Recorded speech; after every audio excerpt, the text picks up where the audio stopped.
శ్రీ కనకదుర్గ జ్యోతిష్యాలయం. ఆరోగ్య సమస్యలు, ఆర్థిక సమస్యలు, కుటుంబ సమస్యలు, మనశ్శాంతి లేకపోవడం, భార్యాభర్తల మధ్య గొడవలు, విద్య, ఉద్యోగం, సంతానలేమి, కోర్టు సమస్యలు, నరఘోష, నాగదోషం, శత్రుపీడ, ప్రేమ, పెళ్లి, అన్ని సమస్యలకు శక్తి పూజలు చేయబడును. మీకు ఎటువంటి సమస్యలు ఉన్నా ఫోన్ ద్వారానే పరిష్కారం చూపబడును. Phone number 8500843331. కుంభరాశి జాతకులు, మీరు కన్నా ఒక కల మాత్రం అక్టోబర్ మాసంలో 12వ తేదీనే సాధ్యపడుతుందంటున్నారు జ్యోతిష్య పండితులు. ఈ కన్న కల సాకారం అయ్యే సమయం ఇదే అంటున్నారు. ఈ సంకేతం కూడా కనిపిస్తుంది. ఏం జరగబోతుందో వీడియోలో విని తెలుసుకుందాము. వీడియో మీకు నచ్చితే తప్పకుండా ఒక చిన్న లైక్ చేసి మమ్మల్ని సపోర్ట్ చేయండి. ఇక ఏ మాత్రము కూడా ఆలస్యం అనేదే లేకుండా ఈ వీడియోలోకి అయితే వచ్చేద్దాము. ఈ రోజు చంద్రుడు మీ రాశిలో అనుకూల స్థానంలో సంచారం, శని మీ యొక్క స్థానంలో ధనస్థానంలో సంచారము. అందువల్లే శని గ్రహం నుండి కూడా ఆశీర్వాదం ఇంకొంత బలంగా మిమ్మల్ని మార్చే అవకాశం ఉంటుంది.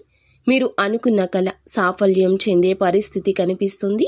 అందరూ మీకు సపోర్ట్ చేస్తారు. గతంలో ఎదురైన అడ్డంకులు, చికాకులు ఈ రోజు తొలగి చిరకాలం మీ కల నెరవేరే రోజుగా వర్ణించడం జరుగుతుంది. ఎందుకంటే మీరు ఎన్నాళ్లుగానూ కోరుకున్న ఒక ముఖ్య ఆశయం ఈ రోజు నెరవేరుతుంది.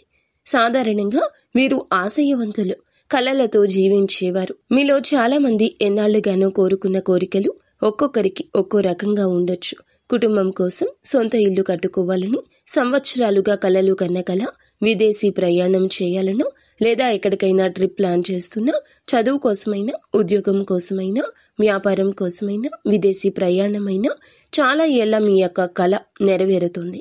సంతానం కావాలని ఆశపడుతున్న వారికి ఈ రోజున ఒక శుభ సంకేతం, శుభవార్త వస్తుంది.